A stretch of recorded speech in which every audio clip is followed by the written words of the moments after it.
ഭയങ്കര പാടാണ് ഈ കോളേജ് പടത്തിന് പേരിടാൻ.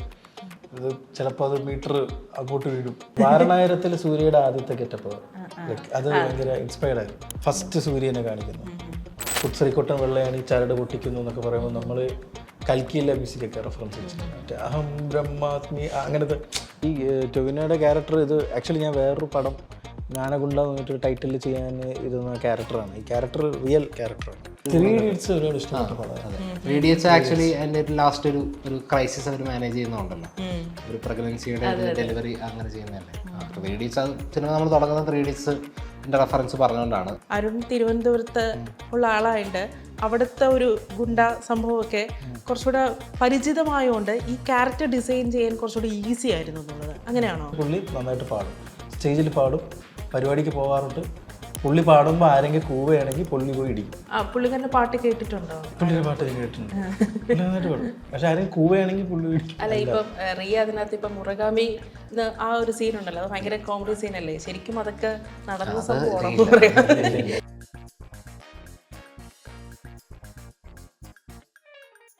അതിരടി സിനിമയുടെ director and script writer Arun Paulson, welcome. Cinema ഇപ്പോൾ ഭയങ്കരമായിട്ട് അല്ലേ തൂക്കിയിരിക്കുകയാണ് പ്രേക്ഷകർ മുഴുവൻ. ഇപ്പോൾ സിനിമ കണ്ടുകൊണ്ടിരുന്നപ്പോൾ മാത്രമല്ല, സിനിമയുടെ ഒരു പോസ്റ്റർ റിലീസും അതിൻ്റെ ബഹളങ്ങളൊക്കെ നടന്നുകൊണ്ടിരിക്കുന്ന സമയത്ത് തന്നെ ഏറ്റവും സ്ട്രൈക്കിംഗ് ആയിട്ട് തോന്നിയത് ഈ സിനിമയുടെ ഒരു പേരാണ്. അതായത് സാധാരണ നമ്മളൊരു ക്യാമ്പസ് സിനിമ എന്ന് വരുമ്പോൾ സാധാരണ ഈ ക്യാമ്പസ് സിനിമയുടെ പേരുകളൊക്കെ ക്യാമ്പസുമായിട്ട് ബന്ധപ്പെട്ടായിരിക്കുമല്ലോ, ക്ലാസ്മേറ്റ്സ്, യൂത്ത്, അങ്ങനെയുള്ള കോളേജ് ഡേയ്സ്. പക്ഷേ ഇതിൻ്റെ പേര് അതിരടി എന്നുള്ളൊരു പേരാണ്. ഈ പേര് ആരാ കണ്ടുപിടിച്ചേ? ഈ പേര് പോൾസനാണ് പറഞ്ഞത്. എന്തായാലും നമ്മളിത് കുറേ ഡിസ്കസ് ചെയ്തിരുന്നു. ഭയങ്കര പാടാണ് ഈ കോളേജ് പടത്തിന് പേരിടാൻ. ഇത് ചിലപ്പോൾ അത് മീറ്റർ അങ്ങോട്ട് വീഴും. അപ്പോൾ അത് ആ ഒരു കറക്റ്റ് ഒരു പേര് കിട്ടുക എന്ന് പറയുമ്പോൾ നമ്മൾ കുറേ പേരിങ്ങനെ ട്രൈ ചെയ്തു. അങ്ങനെയാണ് അതിരടി എന്ന് പറയുന്ന പേര് പെട്ടെന്ന്. പേര് എങ്ങനെയാ കിട്ടിയത്? അത് ജസ്റ്റ് ഏതെങ്കിലും വായനയിൽ സിമ്പിൾ ഒരു ടൈറ്റിലായിരിക്കണം, ക്യാച്ച് ആയിരിക്കണം. അല്ലെങ്കിൽ എന്തെങ്കിലും ഇമേജ് കണ്ടപ്പോൾ അങ്ങനെ എന്തെങ്കിലും? അങ്ങനെയൊന്നുമില്ല, ഭയങ്കരമായ ആറാണ്ടിയൊന്നുമില്ല. ജസ്റ്റ് നമ്മളിങ്ങനെ കുറെ സംസാരിച്ചപ്പോൾ അതിരഡിഫിക്കേഷൻ എന്നായിരുന്നു ആദ്യം ആലോചിച്ചത്. അതിരഡിഫിക്കേഷൻ അത് കുറച്ചും കൂടെ ഒരു കോളേജുമായിട്ട് ബന്ധപ്പെട്ട് നിൽക്കുന്നതാണല്ലോ. അപ്പോൾ അങ്ങനെ, അതായത് അതിരടി അതും അങ്ങനെയൊക്കെ വേണമെങ്കിൽ വായിക്കാം. ഇതൊരു തമിഴ് വേർഡാണ്. അപ്പോൾ അതിൽ ആക്ഷൻ എന്നുള്ള ഒരു സിമ്പിളാണ്, പെട്ടെന്ന് കേൾക്കുമ്പോൾ ഭയങ്കര എളുപ്പമാണ് പറയാൻ, പെട്ടെന്ന് പറയാനുള്ളൊരു ഹെവിനെസ്. പിന്നെ അവിടെ ഒരു അടിയും കൂടെ ഉണ്ടല്ലോ, അത് തന്നെ ഒരു എക്സൈറ്റ്മെന്റ് ഫാക്ടറാണ്. അതെ, കൊമേഴ്ഷ്യൽ ഒരു പാക്കേജിങ്ങിലാവുമ്പോൾ ആ ടൈറ്റിലും അങ്ങനെ ഒരു ഇതാവണമെന്ന് എല്ലാവർക്കും മൊത്തത്തിലൊരു അഭിപ്രായം ഉണ്ടായിരുന്നു. അങ്ങനെ അതിൽ നിന്ന് ഇപ്പം ഒരു എന്റർടൈൻമെന്റ് ഫൺ പാക്ഡ് സിനിമ കാണുമ്പോൾ ആ കാണുന്ന പ്രേക്ഷകർക്ക് ഭയങ്കര ഒരു ഈസിനെസ് ഫീൽ ചെയ്യും, ഒരു റിഫ്രഷ്മെന്റ് ഫീൽ ചെയ്യും. പക്ഷേ ഇതിൻ്റെ ഒരു എഴുത്തുണ്ടല്ലോ, എഴുത്തും എക്സിക്യൂഷനും നമ്മളിപ്പോൾ പ്രേക്ഷകർ വളരെയധികം ഈസി ആയിട്ട് ഫണ്ണായിട്ട് കാണുന്നു. പക്ഷെ ഇതിൻ്റെ എഴുത്തിലും എക്സിക്യൂഷനും ഇതേ ഫണ്ണും ഇതേ ഒരു ഫണ്ണും ഒരു എന്റർടൈനിങ്ങും അങ്ങനെയൊക്കെയാണോ? അതോ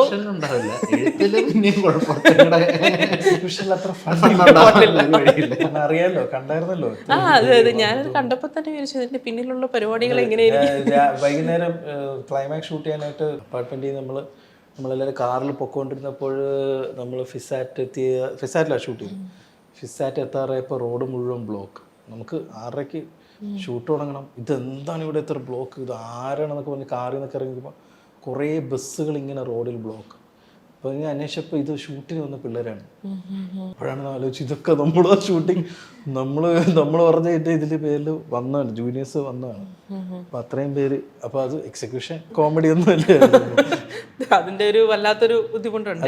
നമ്മൾ ഈ എക്സിക്യൂഷൻ പറഞ്ഞല്ലോ, ഇപ്പം ഇതിൻ്റെ ഒരു എഴുത്തുണ്ടല്ലോ, പ്രത്യേകിച്ച് ഈ 2000-1000 പേരുള്ളൊരു ക്രൗഡ്, അവർക്ക് അവരുടെ പെർഫോമൻസ്, ചിലവർ ക്ലോസ് ഷോട്ടായിരിക്കും, ചിലവർക്ക് ഡയലോഗ് ഉണ്ടായിരിക്കും. അപ്പം ഇത്രയും ഒരു ക്ലൈമാക്സിൻ്റെ ഒരു എഴുത്ത് അതെങ്ങനെയായിരുന്നു? അത് നമ്മൾ ഇതിൻ്റെ ഒരു ബേസിക് ഐഡിയ ഓൺലൈൻ ആയതിനു ശേഷം അരുൺ ചേട്ടൻ പറഞ്ഞൊരു ക്ലിയർ ആയിട്ടുള്ള കാര്യം പറഞ്ഞു. സെക്കൻഡ് ഹാഫ് നമ്മൾ കുറച്ചും കൂടെ ഏറ്റവും ആദ്യം നമ്മൾ വർക്ക് ചെയ്യാനെടുത്തു. ഫസ്റ്റ് ഹാഫിൻ്റെ ഒരു ബേസിക് ഐഡിയ എന്താണ് ക്യാരക്ടർ ആർക്ക്, അത് കുറച്ച് മാറി. പക്ഷെ എന്നാലും സെക്കൻഡ് ഹാഫ് നമ്മൾ കുറച്ചും കൂടെ സോളിഡ് ആയിട്ട് അതെങ്ങനെയാണ് അതിൻ്റെ, കാരണം ഒരു എൻ്റർടൈൻമെൻറ്റ് പാക്ഡ് ആയിട്ടുള്ള പരിപാടിയിൽ ഇൻ്റർകട്ടൊക്കെ വെച്ച് അത് നമ്മൾ എളുപ്പത്തിൽ ഷൂട്ട് ചെയ്ത് കഴിഞ്ഞിട്ട് എഡിറ്റ് ചെയ്യാമെന്ന് വിചാരിച്ചു കഴിഞ്ഞാൽ നടക്കില്ല. അതിൻ്റെ ടൈമിങ്ങും ആ പറയുന്ന ഒരു പേസ്, ലാസ്റ്റ് ഒരു 40 മിനിറ്റ്സ് അല്ലെങ്കിൽ അതിൻ്റെ ഒരു പ്രീ ക്ലൈമാക്സ് തൊട്ടിട്ട് അതിൻ്റെ ഒരു പേസിങ്ങിൽ നമുക്കൊരു ജഡ്ജ്മെൻറ്റ് നേരത്തെ ഉണ്ടായിരുന്നു. അപ്പോൾ അതിന് വേണ്ടിയിട്ട് ആദ്യമേ ആ ക്ലൈമാക്സ് നല്ലപോലെ നമ്മൾ സമയമെടുത്താണത് ചെയ്തത്. പല ട്രാക്കുകളും അപ്പോൾ അത് അരുൺ ചേട്ടൻ അതിൻ്റെ വിഷ്വലൈസേഷനിൽ തന്നെ ഇങ്ങനെയായിരിക്കും അത് ഷൂട്ട് ചെയ്യണേ എന്നുള്ള ഐഡിയാസും ഉണ്ടായിരുന്നു. അപ്പോൾ അതനുസരിച്ച് നമ്മൾ ഇപ്പോൾ ഡയറക്ടർ റൈറ്ററും കൂടെ ആകുമ്പോൾ നമുക്ക് ഭയങ്കര എളുപ്പമാണ്. അപ്പോൾ അതങ്ങനെ നമുക്ക് ചെയ്യാനും പറ്റും, കുറച്ചും കൂടി എളുപ്പം ഉണ്ടാവും.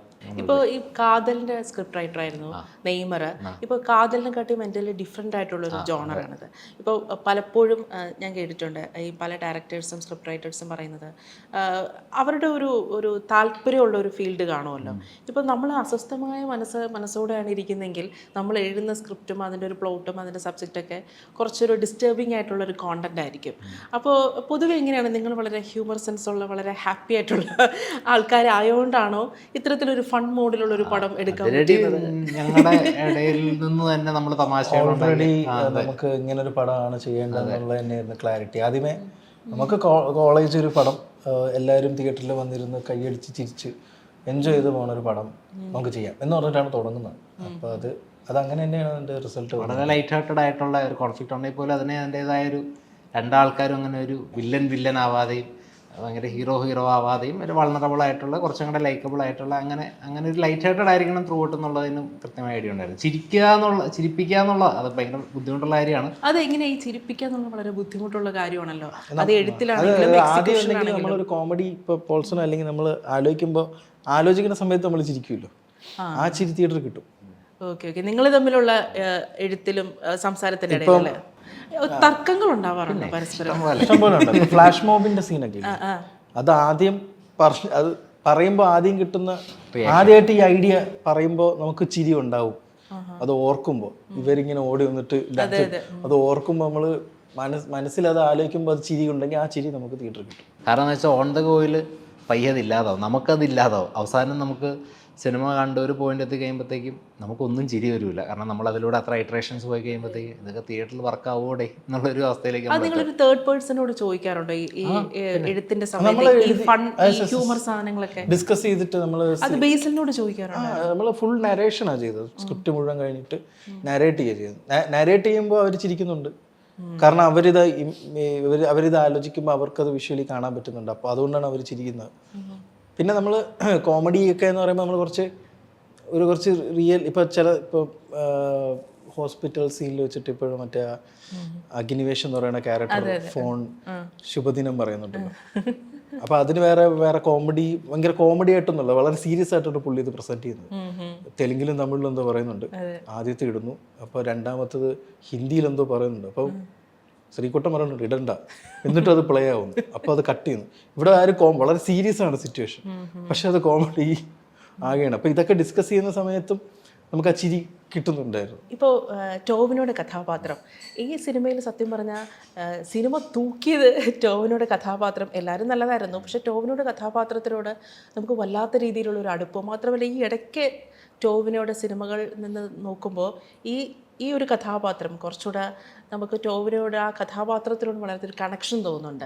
എനിക്ക് അത്രയും ഒരു കണക്ഷൻ തോന്നാൻ കാരണം ആ കഥാപാത്രത്തിനൊരു വൾണറബിലിറ്റി ഉണ്ട്, കുറച്ചുകൂടെ ഒരുപാട് ഫ്ലോസ് ഉണ്ട് ആ ക്യാരക്ടറിന്. അതുകൊണ്ടാണ് നമുക്ക് അത്രയും അടുപ്പം തോന്നുന്നത്. മാത്രമല്ല പുള്ളിക്കാരൻ ഇത്രയും ഒരു ഗാനഗുണ്ട ഇത്രയും ബഹളമൊക്കെ കാണിക്കുമെങ്കിലും എല്ലാം പബ്ലിക്കായിട്ടാണ് പുള്ളിക്കാരൻ വൈഫിൻ്റെ കാലിൽ നെയിൽ പോളിഷ് ഇട്ട് കൊടുക്കുന്നത്. അതിലൊന്നും പുള്ളിക്കാരൻ ഒരു പ്രശ്നവുമില്ല, ഒരു മെയിൽ ഈഗോയും അങ്ങനെയുള്ള ഒരു കുഴപ്പമില്ല. ഇതിനകത്ത് ഇപ്പം ഞാനൊരു ഇൻ്റർവ്യൂവിൽ അരുൺ പറഞ്ഞ കേട്ടായിരുന്നു. കാരണം അരുൺ തിരുവനന്തപുരത്ത് ഉള്ള ആളായതുകൊണ്ട് അവിടുത്തെ ഒരു ഗുണ്ട സംഭവമൊക്കെ കുറച്ചുകൂടെ പരിചിതമായതുകൊണ്ട് ഈ ക്യാരക്ടർ ഡിസൈൻ ചെയ്യാൻ കുറച്ചുകൂടി ഈസി ആയിരുന്നു എന്നുള്ളത്. അങ്ങനെയാണോ? അതെ, ഇത് ഈ ടൊവിനോയുടെ ക്യാരക്ടർ ഇത് ആക്ച്വലി ഞാൻ വേറൊരു പടം ഗാനഗുണ്ട എന്ന് പറഞ്ഞിട്ടൊരു ടൈറ്റിൽ ചെയ്യാൻ ഇരുന്ന ക്യാരക്ടറാണ്. ഈ ക്യാരക്ടർ റിയൽ ക്യാരക്ടറാണ്. വടി സിനിമ കണ്ടോ? അതൊന്നും അറിയില്ല. ഈ വടി എന്ന് പറഞ്ഞിട്ട് വടിന്ന് പറഞ്ഞാൽ നമ്മൾ ഈ പടത്തിൽ അഭിനയിച്ച ആ ക്യാരക്ടറിന്റെ വീട്ടിന്റെ അടുത്ത് ഉള്ളൊരു ആള്. പുള്ളി കുറച്ച് അടിപിടി പരിപാടിയൊക്കെയാണ്, പക്ഷെ പുള്ളി നന്നായിട്ട് പാടും, സ്റ്റേജിൽ പാടും, പരിപാടിക്ക് പോകാറുണ്ട്. പുള്ളി പാടുമ്പോൾ ആരെങ്കിലും കൂവുകയാണെങ്കിൽ പുള്ളി പോയി ഇടിക്കും. പുള്ളിക്കാരൻ്റെ പാട്ട് കേട്ടിട്ടുണ്ടോ? പുള്ളിയുടെ പാട്ട് ഞാൻ കേട്ടിട്ടുണ്ട്, പുള്ളി നന്നായിട്ട് പാടും. പക്ഷെ ആരെങ്കിലും കൂവുകയാണെങ്കിൽ പുള്ളി ഇടിക്കും. അല്ല, ഇപ്പൊ ഈ അമ്മയായിട്ടുള്ളൊരു കണക്ഷൻ ഉണ്ടല്ലോ, അതെങ്ങനെയാണ് നിങ്ങൾ ഇമാജിൻ ചെയ്ത്? അങ്ങനെ നമ്മളൊരു സോങ്ങിന്റെ ഐഡിയയിൽ നിന്ന് തുടങ്ങിയിട്ട് അതിലേക്ക് അത് എന്തായിരിക്കും കണക്റ്റഡ് ആയിട്ട് വെക്കുക. അപ്പൊ അതിന് ഒരു ബാക്ക് സ്റ്റോറിയൊക്കെ നമ്മൾ തന്നെ ഉണ്ടാക്കിയെടുത്തു. ഉടനെ എല്ലാവരുടെ സമീപനങ്ങളും ഒക്കെ അങ്ങനെ രീതിക്കാണ്. വളരെ സ്നേഹത്തോടെ സമീപനം ഒക്കെ എല്ലാവരുടെ അടുത്തും ചെയ്യുന്നതും അല്ലെങ്കിൽ പുള്ളിയുടെ ആ ഒരു ചെറിയൊരു ആഗ്രഹമാണെങ്കിൽ പുള്ളിക്ക് അത് ഭയങ്കര വലുതാണ്, പുറത്ത് നോക്കുമ്പോൾ ചെറുതാണെങ്കിൽ പോലും. അപ്പോൾ അതിൽ പുള്ളിക്ക് ഈ പറയുന്നത് ഇത് പ്രൂവ് ചെയ്യാനായിട്ടുള്ള ഒരു ശ്രമം ഇതായത് കൊണ്ടാണ് പുള്ളി ഈ പറയുന്ന പോലെ മറ്റേ മോഡിലേക്ക് പോകേണ്ടതായിട്ട് വരുന്നത്. വൾണറബിൾ ആണ് ഭയങ്കരമായിട്ട്. അതെ, വളരെ. ഈ ക്യാരക്ടർ ഡിസൈനിന്റെ സമയത്ത് ഇയാൾ ഒരു ആൽഫാ മെയിൽ എന്നുള്ള രീതിയിൽ തന്നെയാണോ സങ്കല്പിച്ചത്? ഒരിക്കലും അല്ല, കുട്ടൻ അങ്ങനെ ഒരിക്കലും അല്ല. ടോവിനോയുടെ കഥാപാത്രത്തെ ഇല്ല അങ്ങനെയല്ല. കുട്ടൻ അങ്ങനെ ഒരു കോൺട്രാസ്റ്റ് ഉണ്ട് ക്യാരക്ടർ. മ്യൂസിക് എന്ന വയലൻസ് ഇങ്ങനെ അടി പരിപാടിയൊക്കെ ആയിട്ട് ഇപ്പോൾ ഒതുങ്ങി സൈലൻ്റ് ആയിട്ട് ജീവിക്കുന്നു. എന്നാൽ മ്യൂസിക്കിന് ഭയങ്കര ഇഷ്ടമാണ്. അമ്മയുടെ കൂടെയാണ്, അമ്മയാണ് പാട്ട് പഠിപ്പിച്ചത്. അപ്പം അമ്മയുടെ അടുത്തുള്ള സ്നേഹം അവസാനം അതിൽ തന്നെയാണ് എൻഡ് ചെയ്യുന്നത്, പാട്ടിൽ തന്നെ എൻഡ് ചെയ്യുന്നത്, ക്യാരക്ടർ എൻഡ് ചെയ്യുന്നത്. അയാളുടെ സ്കോർ പോലും പാട്ടിൻ്റെ നോട്ട്സ് വെച്ചിട്ടാണ് ചെയ്തിരിക്കുന്നത്, മെയിൻ ബേസിക് നോട്ട്സ് വെച്ചിട്ടാണ് ചെയ്തിരിക്കുന്നത്. ഇപ്പോൾ ഈ ബേസിലിൻ്റെ കഥാപാത്രം അതിൻ്റെ ട്രാൻസ്ഫോർമേഷൻ കാര്യങ്ങളൊക്കെ നമ്മൾ ഇൻ്റർവ്യൂസിലൂടെ കേട്ടായിരുന്നു. സത്യം പറഞ്ഞാൽ അതിരടിയുടെ ഇൻ്റർവ്യൂസ് തന്നെ ഭയങ്കര ഒരു ഫൺ പാക്ട് സിനിമ പോലെയായിരുന്നു. അപ്പോൾ ഈ ബേസിലിൻ്റെ ട്രാൻസ്ഫോർമേഷൻ ശരിക്കും നമുക്ക് ബേസിലിൻ്റെ പെർഫോമൻസ് കാണുമ്പോൾ തന്നെ ബേസിൽ ഇതിനു വേണ്ടി എത്രത്തോളം എഫേർട്ട് ഇട്ടു എന്നുള്ളത് നമുക്ക് അത്ര എവിഡൻ്റ് ആണ്. പെർഫോമൻസും അതുപോലെ തന്നെ അദ്ദേഹത്തിൻ്റെ ബോഡി ട്രാൻസ്ഫോർമേഷനും. പക്ഷേ ഈ എഴുത്തിൻ്റെ സമയത്ത് എപ്പോഴെങ്കിലും, കാരണം ബേസിലൊരു അച്ഛനാണ്, അദ്ദേഹം ഒരു ഭർത്താവാണ് എന്നുള്ളത് കേരളക്കരയിലുള്ള എല്ലാവർക്കും അറിയാവുന്നൊരു കാര്യമാണ്. അപ്പോൾ ഒരു കോളേജ് പയ്യനായിട്ട് വേറെപ്പോഴെങ്കിലും മനസ്സിൽ വേറെ ആരെങ്കിലും അങ്ങനെ വന്നിട്ടുണ്ടായിരുന്നോ? അത് ബേസിൽ തന്നെയായിരുന്നു തുടക്കത്തിൽ? നമ്മൾ ഒരുമിച്ച് എല്ലാവരും ഉണ്ടായിരുന്ന സമയത്താണ് ഈ ഐഡിയ വരുന്നതും സംസാരിക്കുന്ന സമയത്തും. പുള്ളി ഫെസ്റ്റ് നടത്തിയിട്ടുണ്ട്, അപ്പോൾ അതൊരു കണക്ഷൻ പുള്ളിക്കും ഉണ്ട്. അപ്പോൾ അത് കുറച്ചും കൂടി എളുപ്പമായിട്ടൊക്കെ തോന്നി. അരുൺ ചേട്ടൻ ഫെസ്റ്റ് നടത്തിയിട്ടുണ്ട് കോളേജിൽ, ഞാൻ ഫെസ്റ്റ് നടത്തിയിട്ടുണ്ട് കോർഡിനേറ്റ് ബേസിലിൻ്റെ ഒരു. അപ്പോൾ അത് ബേസിലേട്ടനും ഈ പറഞ്ഞ പോലെ അപ്പോൾ അത് കോർഡിനേറ്റ് ചെയ്തുകൊണ്ട് പറഞ്ഞപ്പോൾ തന്നെ എല്ലാവർക്കും ഒരു കണക്ഷൻ എല്ലാവർക്കും കിട്ടി. അപ്പോൾ അത് പ്രോട്ടോണിസ്റ്റിന് അങ്ങനെ ഒരു സംഭവം ഉണ്ടെങ്കിൽ പുള്ളിയും കോൺഫിഡൻ്റ് ആയിരുന്നു. അപ്പോൾ ഈ പറഞ്ഞ പോലെ ഒരു ട്രാൻസ്ഫോർമേഷൻ എന്തായാലും വേണമെന്ന് പുള്ളി തന്നെ പറയുമായിരുന്നു. ആക്ച്വലി വെറുതെ പോയി ഷേവ് ചെയ്തിട്ട് പറയാതെ കുറച്ചും കൂടെ. അപ്പോൾ അതിനുവേണ്ടി ഒരുപാട് കഷ്ടപ്പെട്ടു, നമുക്ക് എല്ലാവർക്കും അറിയാവുന്നതാണ്. അതെ അതെ. അല്ല, നമ്മളിപ്പോൾ ഈ കുറച്ചുകൂടെ ഇൻ്റർനാഷണൽ സിനിമകളോട്ടുള്ള എക്സ്പോഷർ ഇപ്പോൾ പ്രേക്ഷകർക്ക് കൂടുതലാണല്ലോ. അതുകൊണ്ട് പ്രേക്ഷകർ ഇപ്പോൾ ഒരു സിനിമ കാണുമ്പോൾ ഈവൻ ഒരു ഫൺ പാക്ട് എൻ്റർടൈൻമെൻറ്റ് സിനിമയാണെങ്കിൽ പോലും പ്രേക്ഷകർ കുറച്ചുകൂടെ റിയലിസ്റ്റിക് ആയിട്ടാണ് സിനിമയെ സമീപിക്കുന്നത്. ആ രീതിയിൽ ഒരു ആസ്വാദനം മാറിയതായിട്ട് ഫീൽ ചെയ്യുന്നുണ്ടോ? സിനിമ വൺസ് നമ്മൾ എൻഗേജ് ചെയ്യിപ്പിച്ച് കയറി കഴിഞ്ഞാൽ പിന്നെ നമ്മൾ അതിൻ്റെ അകത്ത് കയറി പോകുന്നതാണ് പ്രതീക്ഷിക്കുന്നത്. ഫുൾ പടം കഴിഞ്ഞ് കഴിയുമ്പോഴേക്കും നമ്മൾ ചിലപ്പോൾ നമ്മളെ റിയാലിറ്റിയിലോട്ട് തിരിച്ചു വരുന്നത്. ചിലപ്പോൾ അതിപ്പോൾ 3 Idiots കാണുന്ന സമയത്ത് നമുക്ക് അമീർ ഖാനും ലൈക്ക് ബാക്കിയുള്ള ക്യാരക്ടേഴ്സൊക്കെ നമ്മൾ വൺസ് അത് വട്ടവർ അമീർ ഖാൻ എന്നൊക്കെ പറഞ്ഞ് നമ്മൾ പടം കണ്ട് തുടങ്ങി കഴിഞ്ഞാൽ പിന്നെ അതിലെ ക്യാരക്ടേഴ്സാണ് നമ്മളോട് സംസാരിക്കുന്നത്, അതിലെ വേൾഡാണ്, അതിലെ കാര്യങ്ങളാണ്, അതിലെ കഥയാണ് നമ്മൾ സംസാരിക്കുന്നത്. നമ്മുടെ പ്രശ്നങ്ങളൊക്കെ മാറി അവരുടെ പ്രശ്നങ്ങൾ നമ്മളെ പ്രശ്നങ്ങളാവുകയും അത് എന്താവും, അതിൻ്റെ ക്യൂരിയോസിറ്റി അത് എൻ്റെ എങ്ങനെയായിരിക്കും എന്ന് ലൈക്ക് ആ ജേണിയിലാണ് പോകുന്നത്. എനിക്കത് അതിന് മുമ്പത്തത് അങ്ങനെ വലിയ എഫക്റ്റ് ചെയ്യും. വൺസ് എൻ്റർ ആയി കഴിഞ്ഞാൽ പിന്നെ അത് എൻഗേജായിട്ട് പോയി കഴിഞ്ഞാൽ പിന്നെ അതിൽ വേറെ ഒന്നും ഉണ്ടാവും തോന്നില്ലല്ലേ? ഇപ്പോൾ ബേസിലിൻ്റെ ഒരു ബയോപിക്ക് പോലെ അങ്ങനെ പറഞ്ഞിട്ടുണ്ടായിരുന്നു. അപ്പം റിയയുടെ കഥാപാത്രത്തിന് ബേസിലിൻ്റെ വൈഫ് എലിസബത്തിന് ചില ഷെയ്ഡ്സ് ഉണ്ടെന്ന് കേട്ടായിരുന്നു. അപ്പം എലിസബത്ത് എന്തെങ്കിലും ഇൻപുട്സ് തന്നിട്ടുണ്ടായിരുന്നോ റിയയുടെ ക്യാരക്ടർ ഡിസൈനിൽ? റിയയുടെ ട്രാക്ക് വേറെ രീതിക്കായിരുന്നു ആദ്യം, പിന്നെ അത് കുറച്ച് മാറുക ചെയ്തു. അതെങ്ങനെയായിരുന്നു ആ ട്രാക്ക്? അത് ഈ കുറച്ചും കൂടെ ഇങ്ങനെ ഈ റൊമാൻസ് ട്രാക്കിൽ വേറെ രീതിക്കായിരുന്നു അതിൻ്റെ ട്രീറ്റ്മെൻറ്റ്. അങ്ങനെ ടോട്ടൽ റൊമാൻസ് എന്നുള്ള ആംഗിളിലല്ലാതെ തുടക്കത്തിൽ നിന്ന് ജസ്റ്റ് ടച്ച് ചെയ്ത് വേറെ രീതിക്കായിരുന്നു. അത് അന്നേരം വേറൊരു വൺ ലൈൻ ആയിരുന്നു, കുറച്ചും കൂടെ ഡിഫറെൻ്റ് ആയിരുന്നു. ആ വൺ ലൈൻ എന്തായിരുന്നു? അല്ലല്ല, ഇതൊക്കെ തന്നെ അങ്ങോട്ടും ഇങ്ങോട്ടൊക്കെ മാറ്റങ്ങൾ വരുമല്ലോ, അപ്പോൾ ക്യാരക്ടേഴ്സ് മാറും. അപ്പോൾ നമ്മളിതിൻ്റെ ഫസ്റ്റ് നറേഷൻ എലിച്ചേച്ചിയും കൂടെ ഉള്ളപ്പോഴാണ് കൊടുക്കുന്നത്. അപ്പോൾ പുള്ളിക്കാരത്തേക്ക് ഭയങ്കര എക്സൈറ്റഡ് ആയി ഫസ്റ്റ് സ്റ്റോറി കേട്ട സമയത്ത്. പിന്നെ നമ്മൾ ഈ പറഞ്ഞ പോലെ ബേസിലേട്ടൻ പറഞ്ഞൊക്കെ അറിയാലോ കുറച്ച് കാര്യങ്ങളൊക്കെ. അതിന് വേണ്ടിയിട്ട് ഇങ്ങനെ ഡെലിബറേറ്റ്ലി ഇൻക്ലൂഡ് ചെയ്യുകയോ അങ്ങനെയൊന്നും ചെയ്തിട്ടൊന്നും. ഇൻസ്പിറേഷൻസ് ഉണ്ട് എല്ലാ രീതിക്കും, എല്ലാവരുടെയും കോളേജ് ലൈഫിൽ. അല്ല, ഇപ്പം റിയ അതിനകത്ത് ഇപ്പം മുറഗാമി ആ ഒരു സീൻ ഉണ്ടല്ലോ, അത് ഭയങ്കര കോമഡി സീനല്ലേ? ശരിക്കും അതൊക്കെ നടന്ന സംഭവമാണോ? എലിസബത്ത് അങ്ങനെ ചോദിച്ചിട്ടില്ല. ശരിക്കും അത്ര മണ്ടറായിരിക്കും. അല്ല, അതാണ് എനിക്കൊരു ബയോപിക്കുന്ന അങ്ങനെ സംഭവിച്ചിട്ടില്ലല്ലേ? Okay okay. അല്ല, എന്തെങ്കിലും എലിസബത്ത് അവരുടെ ലൈഫിൽ നടന്ന റിയൽ സംഭവങ്ങൾ, റിയൽ ഇൻസിഡൻസ് എന്തെങ്കിലും ഇവിടെ സീനിൽ വരുമ്പോൾ അതുപോലെ പകർത്തിയിട്ടുണ്ടോ? അങ്ങനെയൊന്നുമില്ല. ഇവർ ബക്കറ്റ് നടത്താനായിട്ട് ഫെസ്റ്റിന്റെ പിറകെ നടന്നതും ഷോർട്ട് ഫിലിം ഫെസ്റ്റിൽ അങ്ങനെ അതൊക്കെ തന്നെയുള്ളൂ. എല്ലാ കോളേജിലും ഉള്ള ഇതുപോലെ തന്നെ. ബേസിലേട്ടൻ ഈ പറഞ്ഞ പോലെ ഈ ആ ഒരു ക്യാരക്ടർ അല്ലെങ്കിൽ അതിന്റെ ഒരു സ്ട്രക്ചറൽ ഇൻസ്പിറേഷൻ ഉണ്ടല്ലോ, അത് ടോട്ടലി ഇപ്പോഴും ഉണ്ടായിരുന്നു. പിന്നെ ഞങ്ങൾ ഒരുമിച്ച ധ്വനി പുള്ളി കൺവീനർ ആയിരുന്നു. എന്നുള്ളതുണ്ട്. പുള്ളി എൻ്റെ കൺവീനർ ആയിരുന്നു. പൈസ ഇല്ലാതെ ഉള്ള സിറ്റുവേഷൻ നിന്നിട്ടുണ്ടായിരുന്നു ഫെസ്റ്റ്. അപ്പോൾ അവർ പൈസ ഫണ്ട് റേസ് ചെയ്യാൻ വേണ്ടി ബക്കറ്റ് നടത്തിയതൊക്കെ ആയിട്ടുള്ള സ്വർണം പണയം വെച്ച് എല്ലാവരും മറ്റേ പെൺകുട്ടികളൊക്കെ സ്വർണം പണയം വെച്ച് മോതിരം ഒരു കൊടുക്കും. അത് എല്ലാ ഫെസ്റ്റുകളും അത് കോളേജ് ഫെസ്റ്റ് നടത്തി അങ്ങനെയാണ്. ഇപ്പോഴും കൺവീനർ കടക്കാരനായിട്ട് തീരും എന്നുള്ളതാണ് അതിൻ്റെ ഒരു. ആ സമയത്ത് ധോനി നടക്കുന്ന സമയത്ത് ബേസിൽ ആരെങ്കിലും സിനിമാ ഫീൽഡിലുള്ള ആരെങ്കിലും കൊണ്ടുവരാനായിട്ട് ഗസ്റ്റായിട്ട് കൊണ്ടുവരാനായിട്ട് അങ്ങനെ ട്രൈ ചെയ്തിട്ടുണ്ടായിരുന്നോ? അത്തരം അനുഭവം ഉണ്ടായിരുന്നോ ബേസിലിന്? അതുകൊണ്ട് അവർക്ക് പ്രോഷോ ഉണ്ട്. മറന്നുപോയി ആരാ പ്രോഷോ ഉണ്ടായിരുന്നു. എനിക്ക് തോന്നുന്നു എൻ്റെ ഫെസ്റ്റിന് ഞാൻ അകംബാൻഡിനെ കൊണ്ടുവന്നായിരുന്നു. അപ്പോൾ എനിക്ക് പേടിയുണ്ടായിരുന്നു, ഞാൻ ആ കാറിൽ കൊണ്ടുവരണം. അപ്പോൾ എനിക്ക് പേടിയുണ്ടായി ഇവർക്ക് എന്തെങ്കിലും പറ്റിക്കഴിഞ്ഞാൽ എൻ്റെ ഇലയിലാവും. ബേസിൽ നറേറ്റ് ചെയ്യുന്ന ഒരു രീതിയെക്കുറിച്ച് പറഞ്ഞിട്ടുണ്ട്. മ്യൂസിക് ഒക്കെ ഇട്ട് ആ ഒരു സിനിമ കാണുന്ന ഒരു ഫീല് കിട്ടും എന്നുള്ളത്. അപ്പോൾ ബേസിലിനോട് നിങ്ങൾ നറേറ്റ് ചെയ്യുന്ന ഒരു രീതിയാണല്ലേ, അതെങ്ങനെയായിരുന്നു? അതൊക്കെ തന്നെ മ്യൂസിക് ക്രിയേറ്റീവായിട്ട് ഹെൽപ്പ് ചെയ്യും മ്യൂസിക് വെച്ച് ചെയ്യുമ്പോൾ. അപ്പോൾ മ്യൂസിക് എന്ന് പറയുമ്പം അത് ഏത് മ്യൂസിക് ആയിരുന്നു? ഒരു ത്രില്ലർ, അങ്ങനെ ത്രില്ലിംഗ് ആയിട്ടുള്ളൊരു സീനാണെങ്കിൽ അതുമായിട്ട് മാച്ച് ആവുന്ന ഒരു മ്യൂസിക് വയ്ക്കും. അപ്പോൾ അതിൻ്റെ ഒരു ആംബിയൻസ് അതിനെ എൻഹാൻസ് ചെയ്യും മൊത്തത്തിൽ. അല്ലെങ്കിൽ ഒരു ഇൻട്രോ, ഇപ്പം കുട്സറിക്കൊട്ടൻ വെള്ളയാണി ചരട് പൊട്ടിക്കുന്നു എന്നൊക്കെ പറയുമ്പോൾ നമ്മൾ കൽക്കിയിലെ മ്യൂസിക്കൊക്കെ റെഫറൻസ് വെച്ചിരുന്നു. മറ്റേ അഹം ബ്രഹ്മാസ്മി അങ്ങനത്തെ അതൊക്കെ റെഫറൻസ് വെച്ചിരുന്നു. അപ്പോൾ അതൊക്കെ വെച്ച് നരേറ്റ് ചെയ്യുമ്പോൾ ഭയങ്കര അത് ഉണ്ടാവും. അത് ഷൂട്ടിന്റെ സമയത്ത് സ്പോട്ടിൽ കട്ട് ചെയ്യുമ്പോഴും നമുക്കത് യൂസ് ചെയ്യാൻ പറ്റും. മ്യൂസിക് ഡയറക്ടർ പക്ഷേ പിന്നെ അതൊന്നും നോക്കാതെ വേറൊരു രീതിക്ക് പിന്നെ എൻ്റെ ഒരു എഡിറ്റിംഗ് പാറ്റേൺ ഒക്കെ ഇതങ്ങനെ ഇങ്ങനത്തെ ഒരു പടമാകുമ്പോൾ ഉറപ്പായിട്ടും ഭയങ്കര കഥ അല്ലെങ്കിൽ സീൻ ഭയങ്കര ഡ്രാമ ഓറിയൻറ്റഡ് അങ്ങനെയല്ലല്ലോ. ഫൺ പരിപാടി പോകുമ്പോൾ അതിൻ്റെ എഡിറ്റ് കട്ട്സ് അതിൻ്റെ പേസിങ് ഒക്കെ തീരുമാനിക്കാനായിട്ട് മ്യൂസിക്കിന് ഭയങ്കര വലിയ ക്രൂഷ്യൽ ഡിസിഷൻ എടുക്കേണ്ടതായിട്ട് വരും. മ്യൂസിക്കിൻ്റെ ചോയ്സും കാര്യങ്ങളൊക്കെ ആയിട്ട് അതായത് ചേട്ടൻ ആ മ്യൂസിക്കലി അതെങ്ങനെ അതിനെ ആർട്ടിക്കുലേറ്റ് ചെയ്യണമെന്ന് ആദ്യം തന്നെ ഒരു വിഷൻ ഉണ്ടായിരുന്നു. നമ്മൾ എഴുതുന്ന സമയത്തുണ്ടല്ലോ, ഇപ്പോൾ ഇങ്ങനെ ഒരു എൻ്റർടൈൻമെൻറ്റ് മൂവി ആകുമ്പോൾ അതിൻ്റെ എഡിറ്റിങ്ങും ഇതുപോലെ തന്നെ മ്യൂസിക്കും വലിയൊരു ഫാക്ടറാണ്. അപ്പം നമ്മൾ എഴുത്ത് നടക്കുമ്പോൾ തന്നെ മ്യൂസിക്കിനെ കുറിച്ചുള്ള ഡിസ്കഷൻസ് വരും. ഏത് രീതിയിലുള്ള മ്യൂസിക് എഴുത്ത് നടക്കുമ്പോൾ തന്നെ എഴുത്തിൻ്റെ ഒരു ഓൾമോസ്റ്റ് ഒരു ഡ്രാഫ്റ്റ് ആകുമ്പോൾ ഇവിടെ ഈ സീൻ വരുമ്പോൾ ഇങ്ങനത്തെ മൂഡ് ഒരു മ്യൂസിക് ആണെങ്കിൽ, അല്ലെങ്കിൽ ഇവിടെ ഈ ഡൗൺഫോൾ വരുമ്പോൾ ഇങ്ങനത്തെ മൂഡ് മ്യൂസിക് ആണെങ്കിൽ വേണമെന്ന് വെക്കുന്നു. നരേറ്റ് ചെയ്യുമ്പോഴും നമ്മൾ ആ മ്യൂസിക് വെക്കുന്നു. ഷൂട്ട് ചെയ്യുമ്പോഴും നമ്മൾ ആ മ്യൂസിക് ഇട്ട് പ്ലേ ചെയ്തിട്ടാണ് ഷൂട്ട് ചെയ്യുന്നത്.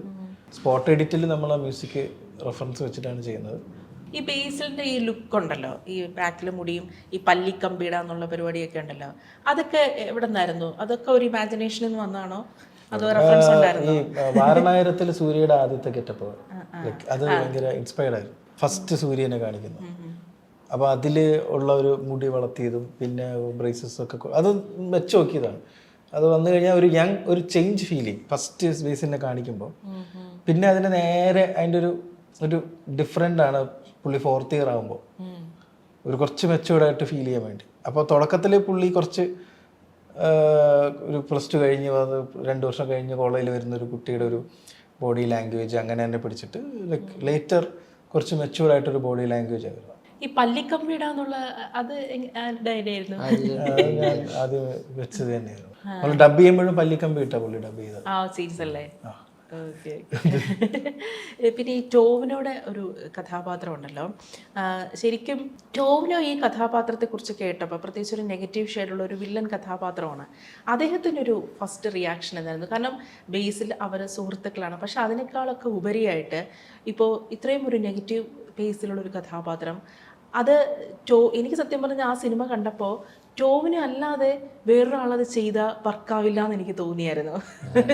അത്രയും കൺവിൻസിംഗ് ആയിട്ട് ടോവിയെ സംബന്ധിച്ചിടത്തോളം പുള്ളി അങ്ങനെ ഒരു ക്യാരക്ടേഴ്സ് ചെയ്യണമെന്ന് ആഗ്രഹിക്കുന്നില്ല. ഡിഫറെൻറ്റ് ക്യാരക്ടേഴ്സ് ചെയ്യുക, നല്ല സിനിമകളിൽ നല്ലൊരു ക്യാരക്ടർ ആവുക, നല്ല കഥാപാത്രങ്ങൾ ചെയ്യുക എന്നുള്ള കാര്യങ്ങൾ ഉറപ്പ് അങ്ങനെ നോക്കുന്ന ഒരാളാണ്. സോ നമ്മളിത് പിച്ച് ചെയ്യുന്ന സമയത്ത് വെരി ഇൻട്രസ്റ്റിംഗ് ക്യാരക്ടറായിട്ട് പുള്ളിക്ക് തോന്നി.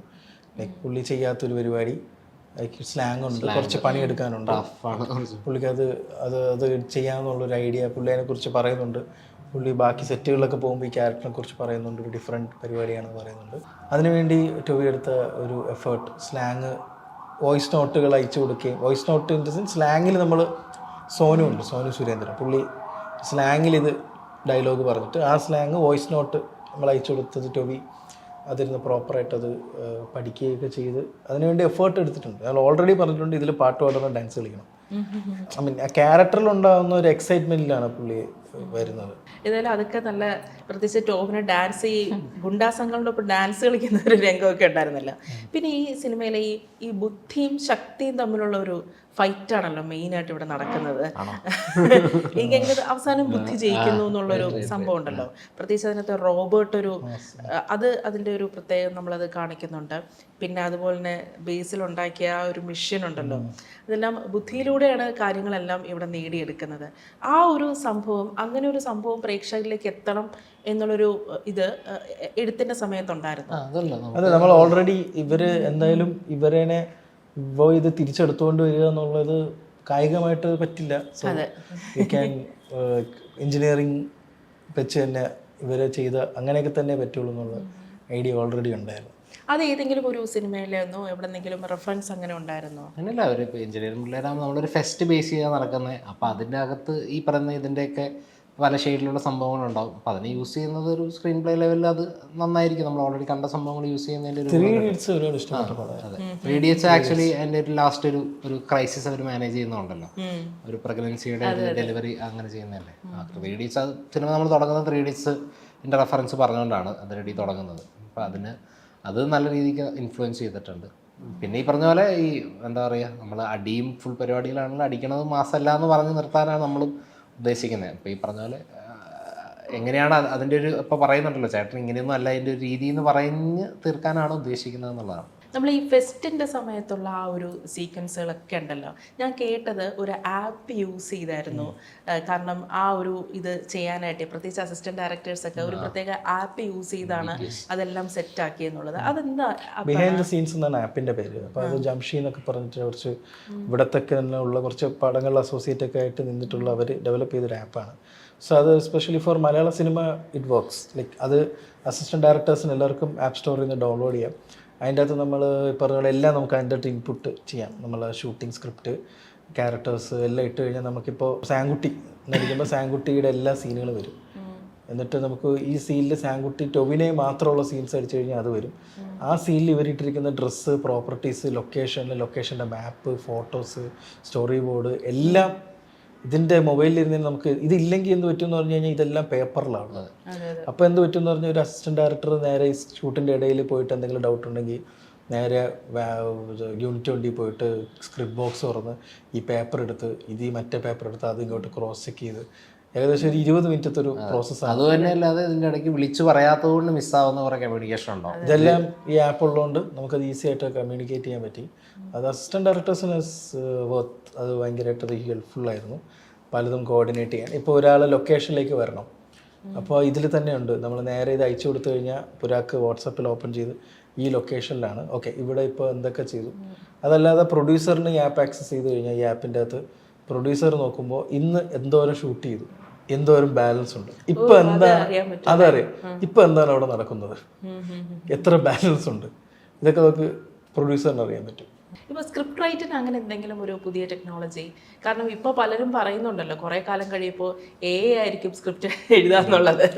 അപ്പോൾ അങ്ങനെ എന്തെങ്കിലും ഒരു പുതിയ ടെക്നോളജി സ്ക്രിപ്റ്റ് റൈറ്റിംഗിൽ എഴുതാനായിട്ട് സോഫ്റ്റ്വെയർസ് ഉള്ളു, അല്ലാതെ AIക്ക് നമുക്ക് സ്ക്രിപ്റ്റ് അങ്ങനെ എന്താ പറ്റുമെന്ന് പറഞ്ഞാൽ നമ്മൾ ക്ലീഷ്യസ് തന്നെയാണ് വന്നുകൊണ്ടിരിക്കും. നമ്മളിപ്പോൾ എന്ത് ടൈപ്പ് ചെയ്താലും ഇപ്പോൾ ഇങ്ങനൊരു കഥ ഉണ്ടാക്കാൻ പറഞ്ഞു കഴിഞ്ഞാൽ നമ്മൾ കണ്ടിട്ടുള്ളതാണല്ലോ ഇവർ മൊത്തം ChatGPT എന്നൊക്കെ പറഞ്ഞത് നമ്മൾ ഇൻപുട്ട് കൊടുക്കുന്നതാണല്ലോ അവരിങ്ങോട്ട് തരുന്നത്.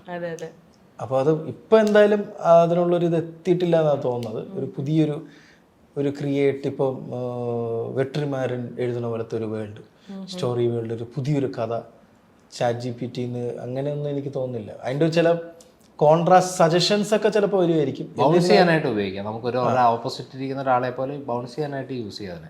പിന്നെ നേരത്തെ പറഞ്ഞാലോ വൾണറബിൾ ആയപ്പോഴാണല്ലോ കൂടുതൽ നമ്മൾ അറ്റാച്ച്ഡ് ആവുന്നത്. വൾണറബിലിറ്റി എപ്പോഴും ഇല്ലെന്നുണ്ടെങ്കിൽ പിന്നെ നമ്മളിത് ഇഷ്ടത്തിന് വേണ്ടി ചെയ്യുന്നൊരു പരിപാടിയാണല്ലോ. നമുക്ക് നമ്മുടെ അല്ലെങ്കിൽ ആ ഒരു എന്താ പറയുക ഒരു ഓണർഷിപ്പ് എന്നൊക്കെ പറയുന്ന സാധനങ്ങൾ. അപ്പം നമുക്ക് ബൗൺസ് ചെയ്യാനായിട്ട് യൂസ് ചെയ്യാം. അല്ലാതെ അത് തരുന്നൊരു സംഭവം എടുത്ത് നമുക്ക് ചെയ്യാനായിട്ട് നമുക്കും ഭയങ്കര ബുദ്ധിമുട്ടായിരിക്കും. ജഡ്ജ്മെൻ്റ് ഒക്കെ നമുക്ക് പാടായിരിക്കും. ആസ് ഓഫ് എനിക്കോ അല്ലെങ്കിൽ ഞങ്ങൾക്കോ പാടാണ്. ഇപ്പോൾ നമ്മളിപ്പോൾ ഒരു നോവലിലാണെങ്കിലും ഒരു കഥയിലാണെങ്കിലും നമ്മളതിന് ഇമോഷണലി നമ്മൾ കണക്റ്റ് ആവുന്നത് അതിൽ ഭാഷയുടെ ഒരു സൗന്ദര്യവും സന്ദർഭവും അതെല്ലാം അതിനകത്തുണ്ട്. പക്ഷെ നമ്മൾ ഈ സിനിമ എഴുത്തെന്ന് പറയുമ്പോൾ നമുക്ക് അവിടെ ഇതുപോലെ ഭാഷ ഡിഫറെൻ്റ് ആണ്. അപ്പോൾ അവിടെ എങ്ങനെയാണ് നമ്മളൊരു എത്ര വലിയ സിനിമയാണെങ്കിലും ടെക്നിക്കലി ബ്രില്യൻ്റ് ആണെങ്കിലും ഇപ്പോൾ അതിനിടയിൽ തന്നെ ക്ലൈമാക്സ് അത്രയും ക്രൗഡും 2000 ക്രൗഡും ഒക്കെ ഉണ്ടെങ്കിലും ജോപ്പൻ്റെ ലൈഫാണ് നമ്മൾ ഭയങ്കരമായിട്ട് കണക്ട് ചെയ്യിപ്പിക്കുന്നത്. അപ്പോൾ നമ്മൾ എഴുതുമ്പോൾ ഉണ്ടല്ലോ ഈ നോവലെഴുത്ത് പോലല്ലോ സിനിമ എഴുത്ത്, ഈ ഇമോഷണൽ കണക്ഷൻ അത് എഴുത്തിൽ ഇതിപ്പോൾ എഴുതി കഴിഞ്ഞിട്ട് ഇത് ഇമോഷണലി കണക്റ്റ് ആവും പ്രേക്ഷകർക്ക്. നേരത്തെ നിങ്ങൾ പറഞ്ഞില്ലേ ഫൺ വരുന്നത് ചിരിക്കുമ്പോഴാണെന്ന്, ഇത് ഇമോഷണലി കണക്റ്റ് ആവുമെന്ന് നിങ്ങൾക്ക് എങ്ങനെ മനസ്സിലാവുന്നത്? നമുക്കത് ഇപ്പം വിത്തൗട്ട് ഡയലോഗ്സ് നമുക്ക് ഇമോഷൻസ് വിഷ്വലി ആണല്ലോ നമ്മൾ കാണുന്നത്. അപ്പോൾ ഡയലോഗ്സ് അധികം ഇല്ലാതെ നമുക്ക് ഇമോഷൻസ് കണക്ട് ചെയ്യാൻ പറ്റും. ദാറ്റ് സിനിമ അങ്ങനെയാണ്. വിഷ്വലി നമുക്ക് എങ്ങനെ കണക്ട് ചെയ്യാൻ പറ്റും? ഇപ്പോൾ ജോപ്പൻ മാഗസിൻ പ്രകാശനം നടക്കുന്ന സമയത്ത് ഒരു നത്തിങ് ഒള്ളി മ്യൂസിക്, പക്ഷെ നമുക്കെല്ലാം കണക്ട് ആവുന്നുണ്ട്. അത് പറഞ്ഞ പോലെ അയാളുടെ ക്യാരക്ടറിനെ നമ്മൾ ഡെവലപ്പ് ചെയ്ത് കൊണ്ടുവന്ന രീതിയും അയാളുടെ ഒരു ലൈഫ് എടുത്ത് നോക്കിക്കഴിഞ്ഞാൽ ആലോചിച്ചു, പുള്ളി ഒരു ട്രോമ കഴിഞ്ഞ് ഈ നാട്ടിൽ നിന്ന് തന്നെ പോയിട്ട് പുള്ളിക്ക് കോളേജിൽ വരാൻ തന്നെ പേടിയാണ്. പുള്ളിയുടെ ഏറ്റവും വലിയ ഫിയറാണ് ഈ കോളേജ്. ആ ഫിയറിൻ്റെ നടുക്കാണ് പുള്ളി ആ മാഗസിൻ പ്രകാശനം എന്ന് പറയുന്നതൊക്കെ നടന്നത്. അത് എല്ലാം മാക്സിമം ഡയലോഗ്സ് ഇല്ലാതെ കമ്മ്യൂണിക്കേറ്റ് ചെയ്ത് കഴിഞ്ഞാൽ നമുക്ക് അതൊരു മ്യൂസിക്കലിയും ഒക്കെ കൊണ്ടുവന്നു കഴിഞ്ഞാൽ അതൊക്കെ വർക്കാവും എന്നുള്ളത്. പക്ഷെ അത് എഴുത്തിൻ്റെ സമയത്ത് അത് മനസ്സിലാക്കാൻ പറ്റും ഇത് വർക്കാവും എന്നുള്ളത്. മ്യൂസിക്കിലൂടെ അല്ലേ, അത് വിഷ്വലി അല്ലേ? അല്ല, നമുക്ക് ഐഡിയ നമുക്ക് ഫീൽ ആവുന്നുണ്ടെങ്കിൽ ഐഡിയ പിച്ച് ചെയ്യുന്ന സമയത്ത് നമ്മളിത് ആലോചിക്കുമ്പോൾ നമ്മൾ ചിലപ്പോൾ ഒരു മ്യൂസിക് സപ്പോർട്ടോടെ ഇത് പ്ലേ ചെയ്തിട്ട് നമ്മൾ ആ സീൻ ആലോചിക്കും. ഇങ്ങനെ വരുമ്പോൾ എങ്ങനെ ഉണ്ടാവും വിത്ത് മ്യൂസിക് സപ്പോർട്ട് ആലോചിക്കുമ്പോൾ നമുക്ക് ഫീൽ ആവുന്നുണ്ടെങ്കിൽ ഡെഫിനറ്റ്ലി സ്ക്രീനിൽ ഫീൽ ചെയ്യും. അത് നമ്മൾ ഈ ബേസിലിനോട് നറേറ്റ് ചെയ്യുന്ന സമയത്തൊക്കെ ഈ പോർഷൻ എത്തിയപ്പോൾ ബേസിലിൻ്റെ ഒരു റിയാക്ഷൻ എന്തായിരുന്നു? നമുക്ക് മ്യൂസിക്കും കൂടി ഇട്ടാ നമ്മൾ നറേറ്റ് ചെയ്യുന്നത്.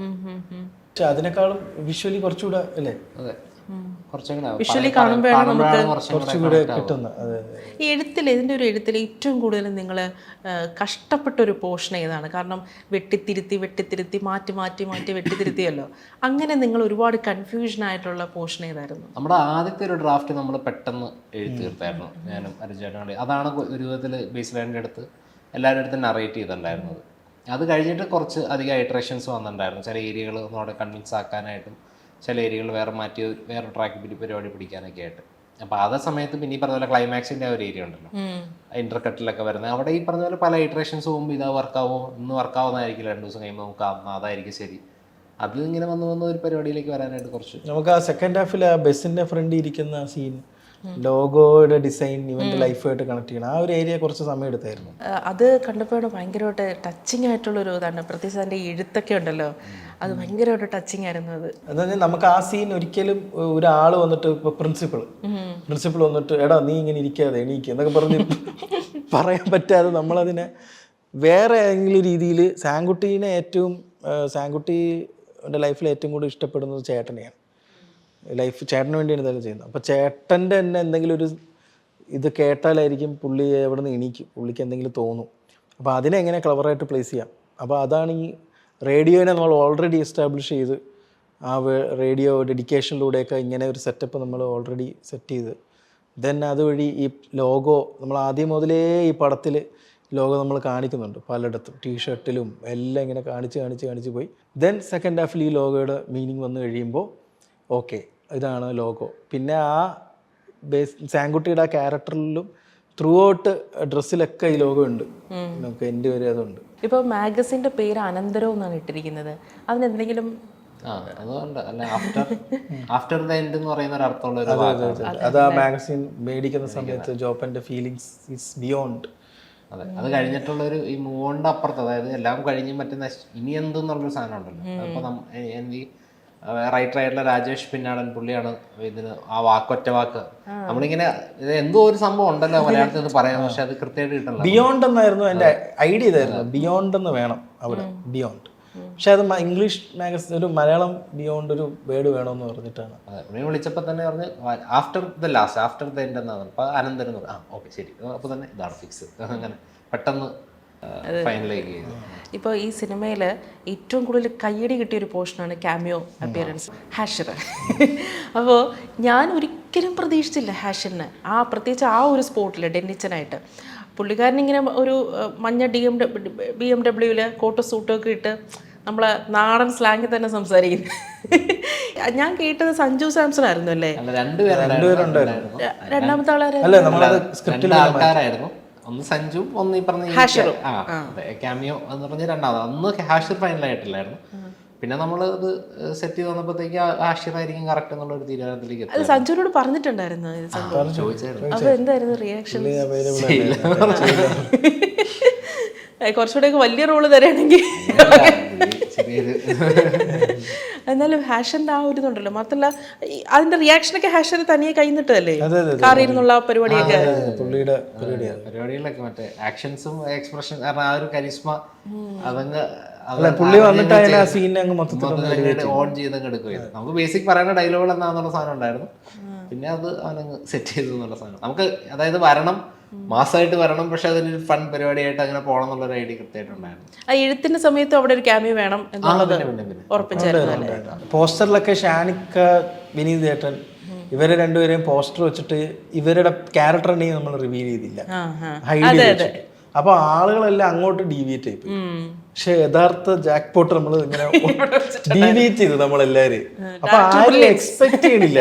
അതായത് ഓക്കെ ഷാൻ റഹ്മാൻ ഇതില് ഇതായിരിക്കും ഇവര് സർപ്രൈസ്. ഓക്കെ അപ്പൊ പിന്നെ ലാസ്റ്റ് അത് വർക്കായി. ഷാനിക്കയും വിനീത് ശ്രീനിവാസനുള്ള ഒരു കോംബോ ഉണ്ടല്ലോ.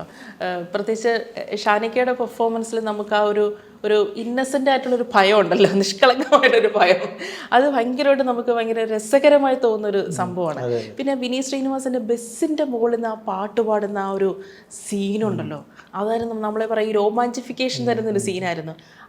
അതൊക്കെ എങ്ങനെയായിരുന്നു അതിൻ്റെ ഒരു ഷാനിക്കയുടെ നമുക്ക് ഓൾറെഡി ഷാനിക്കയെ കുറിച്ച് കാസ്റ്റ് ചെയ്യണ സമയത്ത് പോൾസൺ പറഞ്ഞപ്പോൾ തന്നെ എനിക്ക് ചിരി വന്നു. കാരണം ഞാൻ അത് പുള്ളിനെ വിഷ്വൽ ചെയ്ത് നോക്കി, ഈ സീൻ പുള്ളി ചെയ്ത് എങ്ങനെ ഇരിക്കും. അപ്പം തന്നെ ഫിക്സ് ചെയ്തു. പുള്ളി ഒന്ന് അത് അടിപൊളിയാവുമെന്ന് അറിയാമായിരുന്നു. പിന്നെ പുള്ളിയുടെ ആ ഒരു കോസ്റ്റ്യൂം മഷർ സ്ത്രീമൂലം ക്ലബിലേക്ക് ഇടാൻ വേണ്ടി കൊണ്ടുവന്ന കോസ്റ്റ്യൂം, മുണ്ടും ജുബയും ഇത് വെച്ച് അപ്പം ഇതുണ്ടെങ്കിൽ ഇത് പൊക്കി ഓടുക എന്നുള്ളതാണ് നമ്മൾ പ്ലാൻ ചെയ്തത്. പുള്ളി മൊത്തം പടത്തിൽ ഇത് പൊക്കിക്കൊണ്ട് ഓടട്ടെ എന്നുള്ള തന്നെയായിരുന്നു അത്. ലൈക്ക് അത് നല്ല രീതിയിൽ തന്നെ അത് പുള്ളിയുടെ പരിപാടിയല്ല. പുള്ളിക്ക് ഒരുപാട് പറഞ്ഞു കൊടുക്കേണ്ടി ഒന്നും വന്നിട്ടില്ല. ലൈക്ക് പുള്ളി പരിപാടി ആയിരുന്നു, എല്ലാവരും പെർഫോം ചെയ്തു. പുള്ളി കയ്യിൽ നിന്നൊക്കെ ഇട്ടിട്ട് അതങ്ങോട്ട് ഭയങ്കരമായിട്ട് ആ സീൻ അങ്ങോട്ട് എൻഹാൻസ് ചെയ്യുന്നുണ്ടായിരുന്നു. അതല്ല വിനീത് ശ്രീനിവാസൻ ഈ ബസ്സിന്റെ മുകളിൽ നിന്ന് പാടുന്ന ഒരു സംഭവം ഉണ്ടല്ലോ, അതിന്റെ ഒരു പ്രോസസ്സിങ് എങ്ങനെയായിരുന്നു? കാരണം അതൊക്കെ സ്ക്രിപ്റ്റിലുള്ള സംഭവമായിരുന്നു. അതെ നമുക്ക് വിനീത് ശ്രീനിവാസന്റെ ഏറ്റവും കോളേജുകളിൽ പോയി പുള്ളി പരിപാടി അവതരിപ്പിക്കുമ്പോൾ പുള്ളിയുടെ ഏറ്റവും ബെസ്റ്റ് സോങ് പുള്ളി ഓന്നരൻ പാടുമ്പോൾ ഉള്ളാവുന്ന ആ ഒരു ഹൈ നമുക്ക് ഇറ്റ്സ് വെരി റിയലിസ്റ്റ്, നമ്മളെല്ലാം കണ്ടിട്ടുള്ളതാണ്. അപ്പോൾ അത് നമുക്ക് ഏറ്റവും ബെസ്റ്റ് രീതിയിൽ ഏറ്റവും സാങ്കുട്ടിയായിട്ട് അതിനൊരു കണക്ഷൻ ഉണ്ടല്ലോ, ബസ്സും അപ്പൊ അതിൽ അവിടുന്ന് വരണം എന്നുള്ളത് നമ്മൾ കോയിൻ ചെയ്തിട്ടുണ്ടായിരുന്നു. അത് ആലോചനയിൽ തന്നെ ഉണ്ടായിരുന്നു. പിന്നെ ഈ തോട്ടെറിയാന്നുള്ളൊരു സംഭവം ഉണ്ടല്ലോ, നമ്മൾ ഈ ഓരോ ഗുണ്ടകൾക്കും ഓരോ രീതികളായിരിക്കുമല്ലോ അറ്റാക്ക് ചെയ്യാനായിട്ട്. ഈ തോട്ടെറിഞ്ഞുള്ള അറ്റാക്ക് ഉണ്ടല്ലോ, അത് നിങ്ങൾ ഇതുപോലെ ഏതെങ്കിലും ഒരു ഗുണ്ടയിൽ നിന്നുള്ള ചേട്ടൻ ആക്ച്വലി ചെയ്യാൻ വരുന്ന വേറൊരു പടം ഉണ്ടായിരുന്നു അതിനു മുമ്പ്. അപ്പൊ അതിൽ നായകന്റെ ഒരു ട്രേറ്റ് ആയിരുന്നു, ഇന്ദ്രൻസ് ആയിരുന്നു അതിന്റെ നായകൻ. അപ്പോൾ നമ്മളിങ്ങനെ പാട്ടും പരിപാടിയൊക്കെ ആയിട്ട് ഇങ്ങനെ സെറ്റ് ആയിരിക്കുന്ന സമയമാകുമ്പോഴത്തേക്കും എന്തോ ഒരു കുറവ്, ഒരു ഐഡന്റിറ്റി എന്നിങ്ങനെ കൊണ്ടുവരാൻ പറ്റുമെന്നുള്ള സംഭവം. തോട്ട കുറച്ചൊക്കെ യൂസ് ചെയ്തിട്ടുണ്ട്, പങ്കവാലി ഡയറീസ് ഒക്കെ കുറേ പടങ്ങൾ വരുന്നുണ്ടെങ്കിൽ, പക്ഷെ അതൊരു ഐഡന്റിറ്റി ആസിച്ചായിട്ട് അങ്ങനെ യൂസ് ചെയ്ത് കണ്ടിട്ടില്ല. അപ്പോൾ പാട്ട് തോട്ട അത് പറയുമ്പോൾ ഒരു കോൺട്രാസ്റ്റ് ഉണ്ടായിരുന്നു എന്ന് പറഞ്ഞു. അപ്പൊ അരിഞ്ചന്റെ ആ കഥ എനിക്ക് നേരത്തെ വളരെ അറിയാം. അത് എന്തായാലും ചെയ്യുന്നത്. അത് ഏത് സിനിമയായിരുന്നു? നടന്നില്ല. ഞാൻ ആലോചനകളിൽ ഇങ്ങനെ പിന്നെ ചെയ്യാന്നൊക്കെ. അപ്പൊ അത് നമ്മളത് രണ്ടും കൂടെ ക്ലബ് ചെയ്തപ്പോഴത്തേക്കും അതിനൊരു പാട്ട് തോട്ട എന്ന് പറയുന്ന ഒരു കോൺട്രാസ്റ്റ് അങ്ങനെ ഒരു സംഭവം വന്നു. നമ്മൾ ഈ കണ്ണുകളിൽ നോക്കിയാൽ പ്രണയം അറിയാൻ പറ്റുമെന്നുള്ളൊരു സംഭവം ഉണ്ടല്ലോ, അതൊക്കെ ഇങ്ങനെയാണ്. അതൊക്കെ ഈ കൗമാരപ്രായക്കാരുടെ ഒരു നമ്മളീ ചിലപ്പോൾ നമ്മളെ ഈ ഏജ് കൂടും തോറും നമ്മളീ ആദ്യത്തെ കാഴ്ചയിൽ തന്നെ പ്രേമം തോന്നുക എന്നുള്ളൊരു സംഭവം ഉണ്ടല്ലോ. പക്ഷെ നമ്മൾ ഏജ് ആവും തോറും അങ്ങനെ ഒരു സംഭവം മാറുമല്ലോ. ഈ പിന്നെ മനസ്സിലാക്കിയിട്ടാണ് നമ്മൾ പ്രണയം തോന്നുക എന്നുള്ളത്. അപ്പൊ ഈ കണ്ണുകളിൽ നോക്കിയാൽ പ്രണയം വരും എന്നുള്ള സംഭവമൊക്കെ ഹൃദയത്തിലെ നമ്മളത് അങ്ങനെ യൂസ് ചെയ്തതാണ്.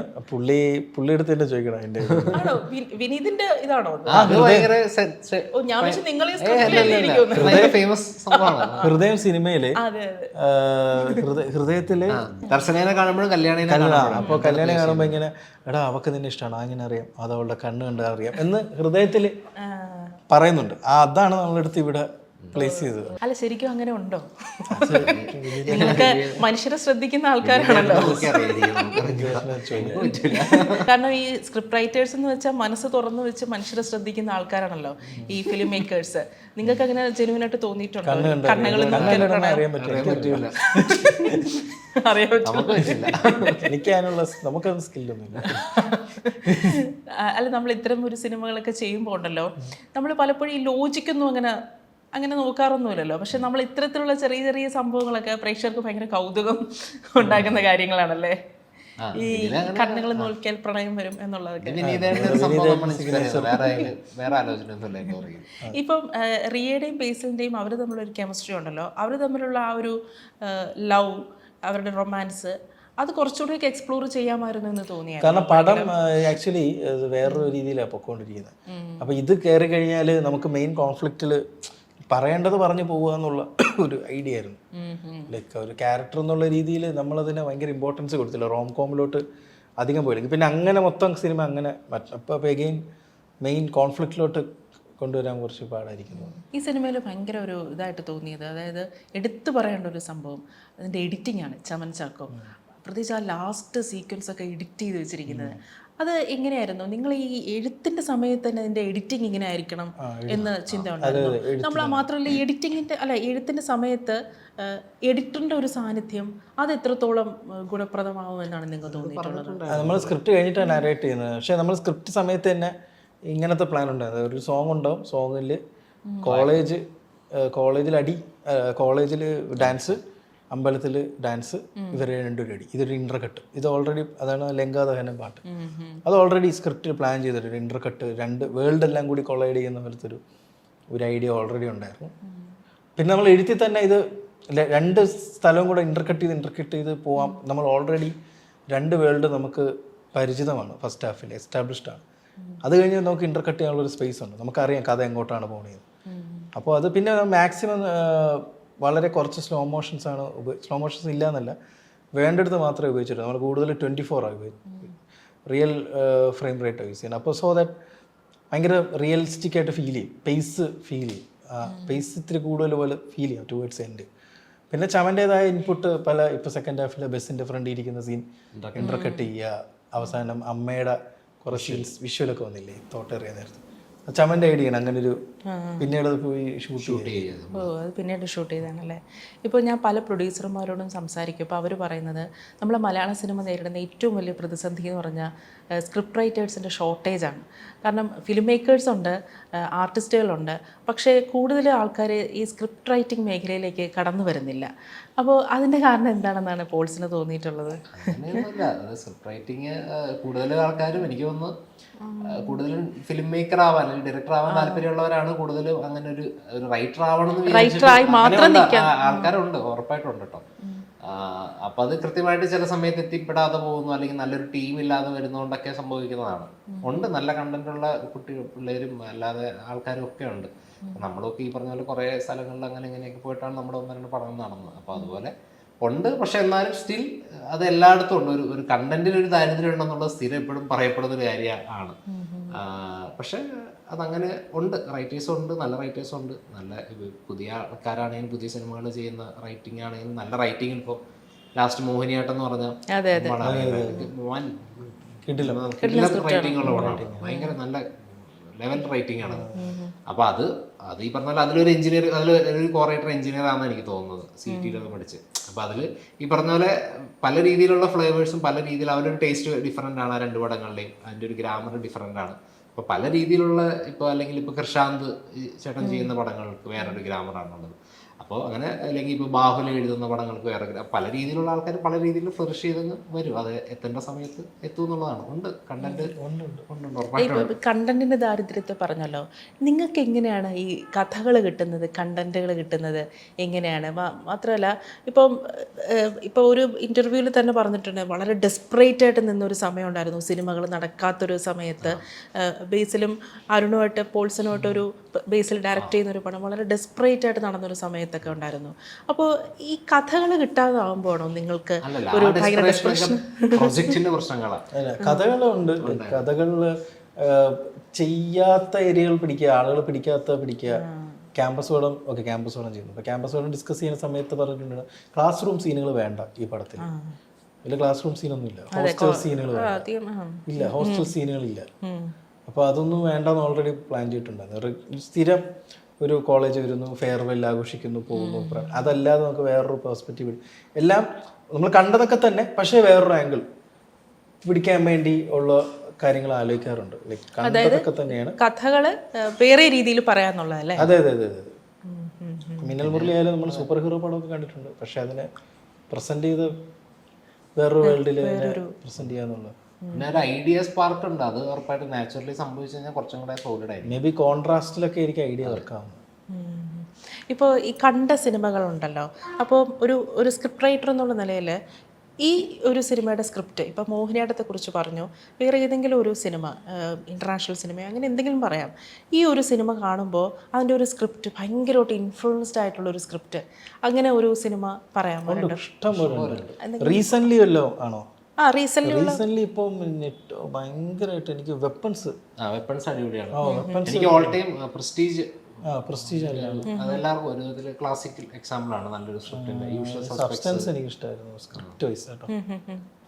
പിന്നെ കുറെ പടങ്ങളുണ്ട്, പ്രോമിസിങ് യങ് വുമൺ എന്ന് പറഞ്ഞിട്ട് പടമുണ്ട്, അതൊക്കെ നല്ല എല്ലാവർക്കും പല പേഴ്സണൽ ഫേവറേറ്റ്സ്. ഇപ്പം വൺ ബാറ്റിൽ അനദർ, സെയിം ടൈം സിന്നേഴ്സ്, രണ്ടും കമ്മ്യൂണിറ്റി, ലൈക്ക് മൈനർ കമ്മ്യൂണിറ്റീനെ റെപ്രസെന്റ്, അവരുടെ പ്രശ്നങ്ങൾ പറയുന്ന പടങ്ങളാണ് രണ്ടും. പക്ഷെ അവിടെ ഒരു ടൈറ്റ് കോമ്പറ്റീഷനിൽ ഏത് കൊടുക്കും എന്നുള്ളതാണ് അവിടുത്തെ രണ്ടും ഇഷ്ടപ്പെട്ട പടങ്ങളാണ്. അപ്പം അങ്ങനെ ഒരു ഡിലമ ഉണ്ടല്ലോ.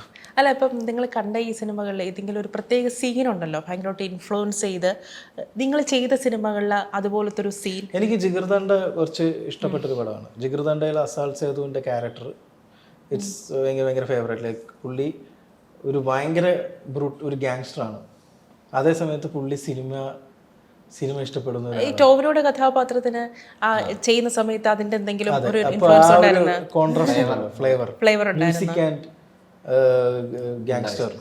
അതില് മറ്റൊന്ന് സിനിമയാണ്.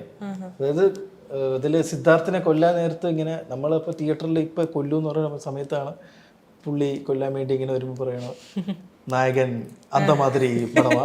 അപ്പൊ അതൊരു ഭയങ്കര ഒരു പുള്ളി പണ്ട് ഈ പറഞ്ഞ ഇതിലൊക്കെ നാടകത്തിലൊക്കെ പുള്ളി അഭിനയിച്ച സീനൊക്കെ ഇല്ലേ, അതിപ്പോ ഭയങ്കര ചെറുപ്പത്തിലുള്ള ഓർമ്മകൾ അങ്ങനെയൊക്കെ വരുന്നു.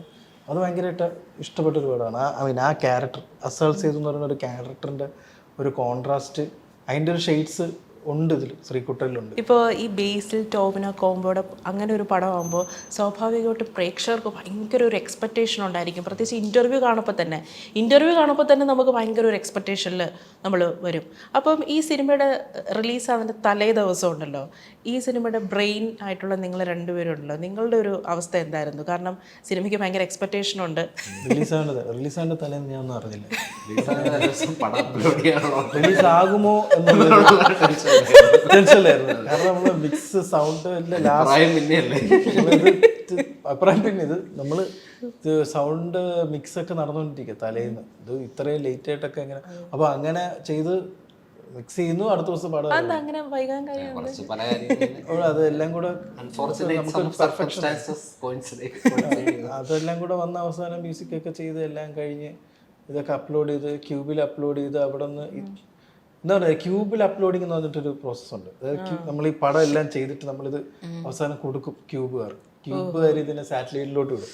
പിന്നെ നമുക്കൊന്നും ചെയ്യാൻ പറ്റില്ല, ഇന്ന് കാണാനേ പറ്റും. അപ്പോൾ ക്യൂബിൽ കയറി കഴിഞ്ഞാൽ നമുക്കൊരു ഒരു പ്രിവ്യൂ വെക്കും, നമുക്ക് എല്ലാവർക്കും പോയി കാണാം, നമ്മളെ പടം ഒന്ന് കാണാം. അപ്പോൾ കാണുന്ന സമയത്ത് അതിൻ്റെ അകത്ത് എങ്ങാനും ഒരു എന്തെങ്കിലും ഒരു ഗ്ലിച്ചോ വിഷ്വൽ ഗ്ലിച്ചോ എന്തെങ്കിലും ഉണ്ടായി കഴിഞ്ഞാൽ പിന്നെ ഒന്നും ചെയ്യാൻ പറ്റുന്നത് പിന്നെ ഇത് ഒന്നേന്ന് സ്റ്റുഡിയോയിൽ പോയി അത് റെൻഡർ ചെയ്ത് ഔട്ടിറക്കി വീണ്ടും ഇത് അപ്ലോഡ് ചെയ്യും. ഇറ്റ് വിൽ ടേക്ക് ഒരു 7 hours. നാളെ രാവിലെ ഷോ ആണ്, അതിനുള്ള ടൈം അങ്ങനെയൊക്കെയുള്ള പ്രഷറിലാണ് ആ തലേന്നത്തെ ദിവസം നാളെ എൻ്റെ പടം എന്താവും ഇങ്ങനൊന്ന് ആലോചിക്കാനുള്ള ടൈം. നാളെ ഇത് എങ്ങനെയെങ്കിലും ഇത് ഒന്ന് ഇറങ്ങിയോ മതി എന്നുള്ളൊരു പരിപാടിയൊക്കെ തീർത്തു. പിന്നെ ഉറങ്ങാൻ പോലും അങ്ങനെ. ഇതിപ്പോൾ നമ്മളെ അടുത്ത ബേസിലിന്റെ ഡയറക്റ്റ് ചെയ്യുന്ന പടം നിങ്ങൾ രണ്ടുപേരാണ് എഴുതുന്നതെന്ന് കേട്ടു. ശക്തിമാനാണോ അത്? അതിന്റെ എന്തെങ്കിലും അതൊന്നും പറയാൻ പറ്റുന്ന അല്ല അല്ല ബാക്കിയെല്ലാം ഇങ്ങനെ അല്ലു അർജുനായിട്ടുള്ള പ്രോജക്റ്റ് എല്ലാം ഇങ്ങനെ ഇങ്ങനെ ഇങ്ങനെ ഏറിക്കൂടെ ഇങ്ങനെ നടക്കുകയാണ്. ഇത് സംഭവിക്കാം. പക്ഷെ ബേസിലിന്റെ പുതിയ പടം അതിന്റെ എന്തെങ്കിലും എഴുത്തിന്റെ പ്രാരംഭം, അതിന്റെ ഒരു ജോണർ എന്തെങ്കിലും വലിയ പടമാണ്, വലിയ സ്കെയിലുള്ള പടമാണ്. അതിന്റെ ജോണർ എന്തെങ്കിലും ഒന്ന് ബേസിൽ ജോസഫ് സിഗ്നേച്ചർ.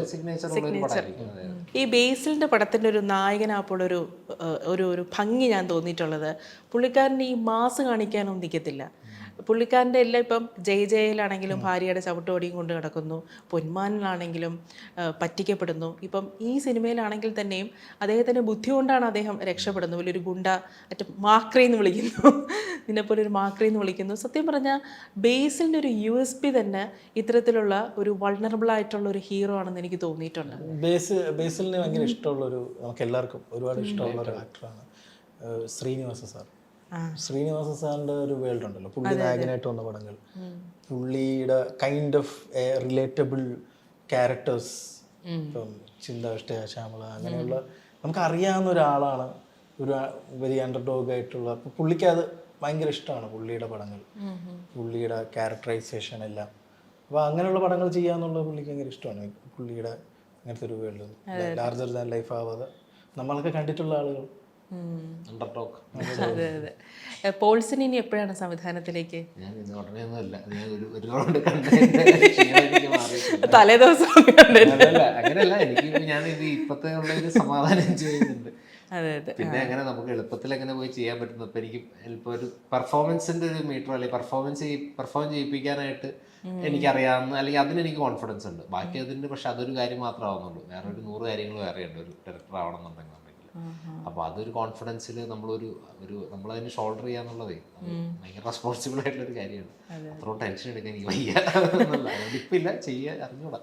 ഇതുവരെ അങ്ങനെ ഒരു ആഗ്രഹം തോന്നിയിട്ടില്ല. ഏതായാലും വലിയൊരു അഭിനന്ദനമുണ്ട്. നല്ലൊരു അടിപൊളി പടം, എൻ്റർടൈൻമെൻറ്റ് ഫൺ പാക്ട് പടം, നമ്മളൊക്കെ ഭയങ്കരമായിട്ട് രസിച്ച് കണ്ടൊരു സിനിമയാണ്. അതിൻ്റെ ഇനിയിപ്പോൾ നമ്മൾ OTT-ൽ നമ്മൾ ഇനി പല ആവർത്തി നമ്മളിനി അത് കാണാൻ വേണ്ടി ഇരിക്കുകയാണ്. ഏതായാലും താങ്ക് യു വെരി മച്ച്, ഇത്ര നല്ലൊരു പടം നമ്മൾ മലയാളി പ്രേക്ഷകർക്ക് നൽകിയതിന്. Thank you so much.